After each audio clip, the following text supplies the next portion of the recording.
They said the colonel's daughter was too large to be loved and too cruel to be pitied. They said his strongest slave, Elijah, had the strength of 10 men and the silence of one who'd already seen hell. But when the colonel locked them away together for 7 nights, only one of them returned breathing, and what she carried inside her was not entirely human. In the rolling heart of southern Georgia stood Eden Hill Plantation, a mansion built not by faith but by arrogance. Its owner, Colonel Abram Vance, was a war hero turned tyrant, a man who believed the land itself bent to his will. His house was whitewashed and grand, yet its foundations drank blood and rainwater in equal measure. Locals whispered that the colonel's fortune came from a bargain made decades before, not in court, but in a midnight chapel, long abandoned, buried behind the cypress trees. No one dared to step beyond its rusted gates. No one, except the colonel. His daughter, Miss Clara Vance, lived hidden within the mansion, a pale, reclusive figure who never left her room.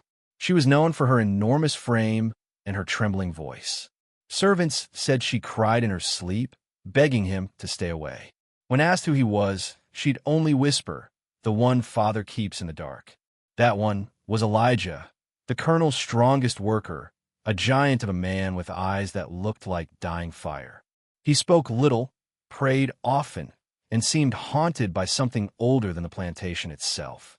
Then came the night of the thunderstorm, when the colonel ordered both of them into the old brick house by the fields. No one saw what happened, but by morning, the colonel's daughter emerged alone, and Elijah's body was found in the swamp, his chest torn open, his eyes gone. The swamp men said Elijah's corpse wouldn't sink. 3 times they tried to press it beneath the water with poles, but the mud rejected him, the way the earth rejects something not of its own making. His skin had gone a waxen gray, marked with symbols carved into his flesh, circles, crosses, and something that looked almost like an eye within a sun. When the doctor arrived from Macon, he refused to sign a death report. "This man," he muttered, "has been branded by something older than ink." His instruments rusted overnight. His hands shook for weeks. Within days, the stench of death began to cling to the mansion. The mirrors fogged without breath. Dogs howled and refused to enter the fields. Miss Clara, pale and trembling, stayed in her room. Servants said she spoke to someone unseen. The rocking chair moved when she was not in it. Once a maid swore she saw muddy footprints leading from the window to the bed, barefoot, enormous, and wet. The colonel ordered the swamp drained and the body buried in an unmarked pit. But the men sent to do it swore the water bled red as they dug. One man never came back. The others quit the plantation that night. By dawn, the plantation had begun to rot, paint peeling, wells turning bitter. And in the dead of night, the colonel claimed he could still hear Elijah breathing under the floorboards. Eden Hill soon became a name people refused to say. At the tavern in Dalton County, whispers spread that the colonel's daughter was cursed, that her belly grew though no doctor could find a heartbeat, and that her windows glowed faintly red after midnight. Old women spoke of plantation curses, that when a man dies unjustly, his spirit binds itself to the land that fed his suffering. One midwife swore she saw a face in Clara's mirror when she was called to check on her. Not a child's face, but a man's, old, ash-colored, and angry. The colonel responded with brutality. He forbade church gatherings, burned letters from the servants, and threatened anyone who spoke of Elijah's name. But silence only fed the whispers. A preacher passing through Georgia wrote in his journal, "There is a darkness on the Vance land. It clings to the trees, breathes in the wells, and makes men dream of choking vines. The daughter is pale as wax, and her father's eyes look hollowed by something he cannot unsee." At night, the townsfolk said they saw a man of ash and shadow standing in the fields, head tilted, watching the mansion. The dogs barked and went silent. The lights of Eden Hill flickered like dying candles, and one night, the bell of the old chapel rang though no one had touched it in years. Few knew of the black chapel hidden behind the swamp, but old records confirmed its existence. Built by the first settlers, abandoned after 3 deaths in its walls. The colonel had bought that land, restored the chapel's foundation, and forbidden anyone to approach. Inside, investigators decades later would find symbols matching those carved on Elijah's body, burned into the wood of the pulpit. And beneath the altar, a pit filled with animal bones, teeth, and pieces of chain. Rumor had it the colonel had held secret services there, muttering prayers in a tongue not found in Scripture. He believed power came through ritual, and that through blood and humiliation, one could bind spirits to serve one's name. But whatever he called that night into the chapel, it did not serve. It remembered. The night before Elijah's death, Clara's diary described a dream. Father's chapel was lit with fire. Elijah stood beside me, whispering my name backwards. When I looked down, my hands were not my own. They were blackened, blistered, and strong. After that entry, the diary ends. 2 days later, the maid who found it vanished. By the 5th week after Elijah's death, Clara stopped speaking altogether. She sat in her rocking chair day and night, staring toward the swamp. The colonel brought in doctors, priests, even a mesmerist from New Orleans. None would stay past sundown. Then, one night, the colonel himself confessed to his overseer. He had made a bargain years earlier, in that same chapel, to keep his crops fertile and his slaves obedient. The deal was sealed with blood, but the other side demanded a renewal every 20 years. That year, the time had come again. Elijah, he said, was meant to be the offering. But when Clara entered the ritual space, something went wrong. The spirit that came was not the one he'd called. It was something older, something that chose her instead. And now, it lived inside her. The overseer fled that night and later told a preacher, "Whatever's in that house ain't human anymore." The colonel fed the devil, but the devil found its own meal. 3 men arrived at Eden Hill 2 weeks later. They came in a black carriage with no markings, carrying briefcases and wearing gloves despite the heat. They claimed to be from the Georgia Agricultural Board, but the servants whispered otherwise. These men did not inspect crops. They inspected graves. They spent a full night beneath the chapel, digging where the colonel had buried the remains of his rituals. By dawn, they had loaded several sealed crates into their carriage and left without a word. But one servant swore he saw something moving inside one of those crates, something that breathed. Soon after their departure, letters from the plantation stopped reaching town. And one of those men, a clerk named Robert Whitmore, was later found dead in his boarding room in Macon. His eyes had been removed, and the walls were covered in scrawled phrases. "The flesh that binds the earth to the dead shall not be divided." When officials came to question the colonel, they found the mansion locked. Only the sound of Clara's rocking chair answered them. Records unearthed a century later revealed that those 3 men were not from the Agricultural Board at all. They were members of a secretive group calling itself the Society of Southern Resurrectionists, a Masonic offshoot obsessed with using death as a tool of rebirth. Their correspondence mentions the Eden Hill specimen, Clara, as a living conduit between body and soil. They believed she carried a manifestation of the land's collective sin, the physical embodiment of generations of cruelty and exploitation. The colonel had apparently financed their experiments for years, hoping to make himself immortal, a god among men through blood and ritual. But the society lost control. Their notes end abruptly, burned along the edges, except for one surviving line. It has learned to speak through her dreams. In February of 1857, Father Lucien Duval, a French missionary, arrived at Eden Hill after receiving a desperate letter signed, "Simply Help." He described the plantation as a corpse pretending to live. The walls bled moisture. The air smelled like copper and decay. When he entered Clara's room, she was whispering to something unseen in the corner. Duval sprinkled holy water, and the droplets hissed. Her eyes rolled back, and she muttered a phrase in a tongue the priest later identified as Proto-Aramaic, a language extinct for 2,000 years. He fled that night, leaving behind his crucifix, found later melted into the floorboards. In his final journal entry, found years later in a Jesuit archive, he wrote, "The evil there is not of man's making. It is the soil itself, baptized in pain and grown fertile with sin. One stormy night in March, the colonel vanished. Servants claimed they saw him wandering toward the chapel in his night clothes, clutching a lantern and muttering Elijah's name. By dawn, only his boots were found, sunk ankle-deep in the mud before the chapel door. Inside, claw marks covered the pews.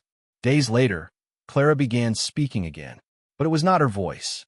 Witnesses described a deep, echoing tone, masculine, slow, and full of hate. She told the housekeeper, "He is with the roots now. He is feeding them." After that, no one dared stay.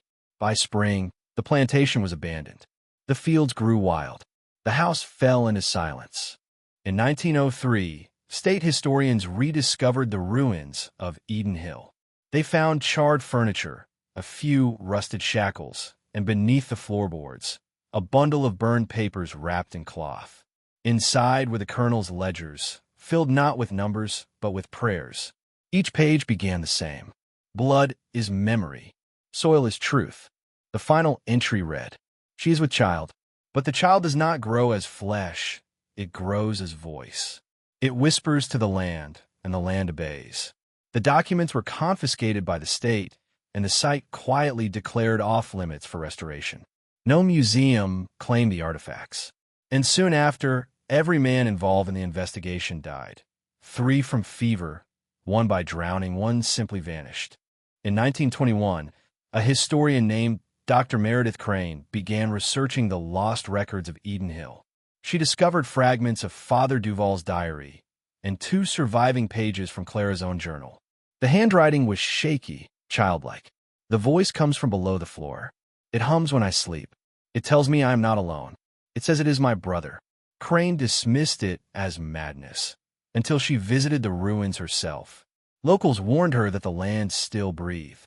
The soil rose and fell at night, as though something beneath were trying to surface. She stayed one night in a tent on the property. At 3:11 a.m., she recorded the sound of whispering on her phonograph, too low to understand, but unmistakably human. When she played it back weeks later, slowed down, the whisper resolved into words. "We are still hungry." Crane never returned to the site. Her letters to the Historical Society ended with a single line. "Eden Hill is not a place. It is a mouth." After Crane's death in 1925, strange gatherings began near the property. Locals reported hooded figures digging at night, carrying jars of earth from the plantation. They called themselves the Children of Rebirth. They believed Clara had become a vessel, not possessed, but transformed. According to their scripture, her child was not a body but a seed, buried somewhere on the plantation. They claimed it would one day bloom again when the sins of the South reached their peak. Police raided one such ceremony in 1931. They found 13 participants kneeling around an open pit. In the center, a glass jar pulsing faintly with light. When exposed to air, the contents disintegrated into black dust that smelled of iron and decay. Every officer involved in that raid reported the same recurring dream afterward. A woman rocking in a chair, humming a lullaby with no tune, while something crawled beneath her feet. In 1942, a government psychological researcher named Dr. Henry Colt was commissioned to study the Eden Hill hysteria. He proposed a chilling theory that trauma, when concentrated and ritualized, could physically imprint itself onto land, turning geography into memory. His files described Eden Hill as a psychic scar, a place where pain repeated itself like an echo trapped in time. He noted that every new owner of the surrounding farmland reported the same phenomena: wells that tasted of rust, livestock born with deformities resembling human features, shadows in the cornfields moving against the wind. Dr. Colt disappeared in 1944 while visiting the ruins. The last entry in his notebook read, "The soil remembers, and it wants to be remembered back." His body was never found, only his boots standing upright before the chapel ruins. By the 1950s, Eden Hill had become a ghost story told in whispers until a logging company tried to clear the land. On the third day, their equipment seized without reason. One worker described hearing a heartbeat beneath the ground, faint but rhythmic. Another claimed to see a woman's reflection in the blade of his saw, though no one stood nearby. That night, the entire camp heard singing coming from the chapel ruins. A woman's voice, low, mournful, and echoing across the pines. The foreman fled, but 3 men stayed, drawn by the sound. None were seen again. When the sheriff's men arrived, they found the camp destroyed. The ground looked freshly tilled, as if the earth itself had swallowed them whole. The report was sealed. The company abandoned the project. Locals said the land had been fed once more and was quiet again. For a while. In 1956, exactly 100 years after the colonel's disappearance, a letter was discovered in the archives of a closed Georgia asylum. It was signed CV.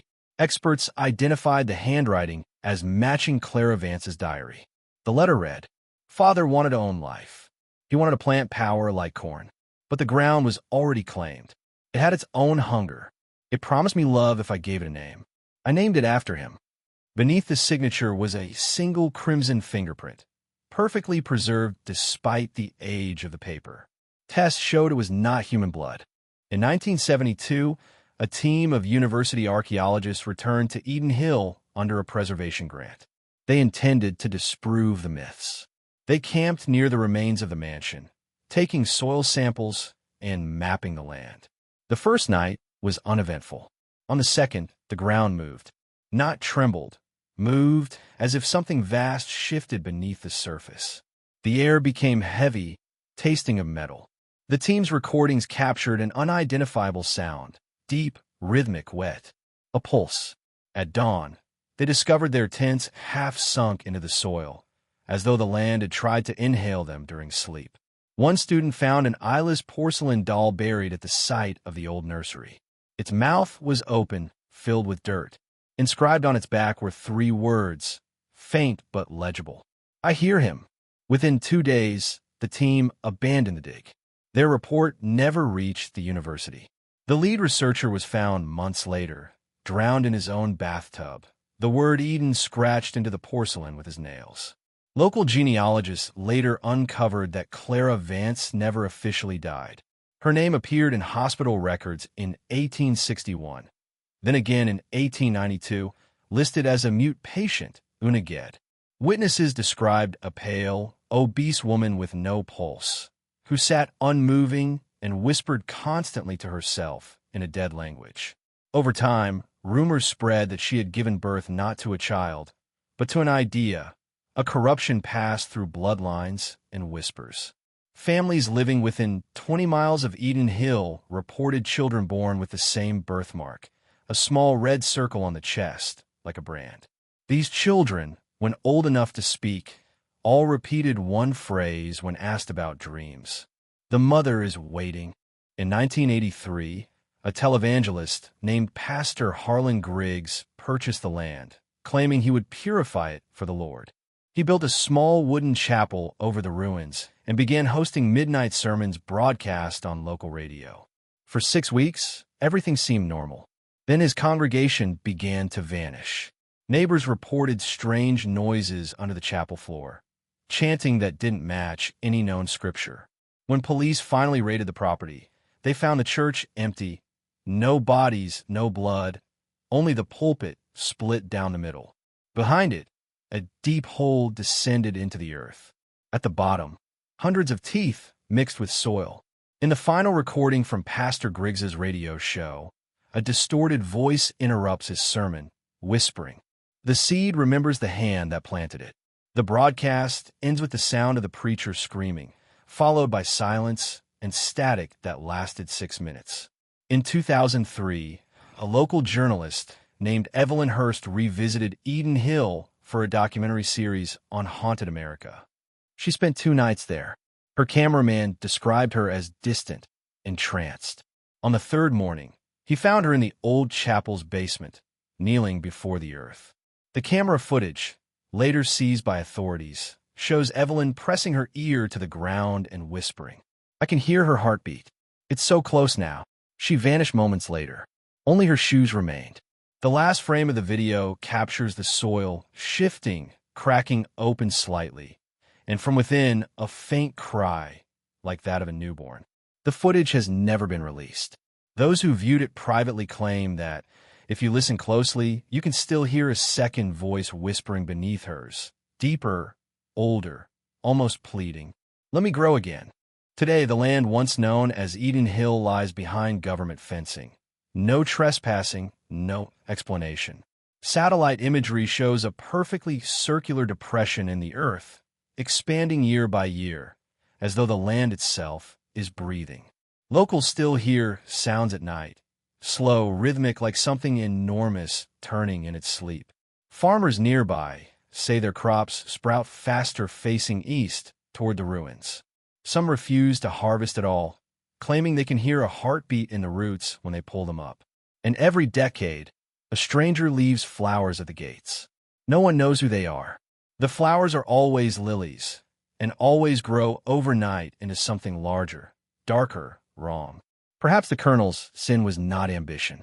Perhaps it was the belief that the earth could be owned, that the pain of others could be buried and forgotten. Because the ground remembers, and at Eden Hill is still waiting to feed again.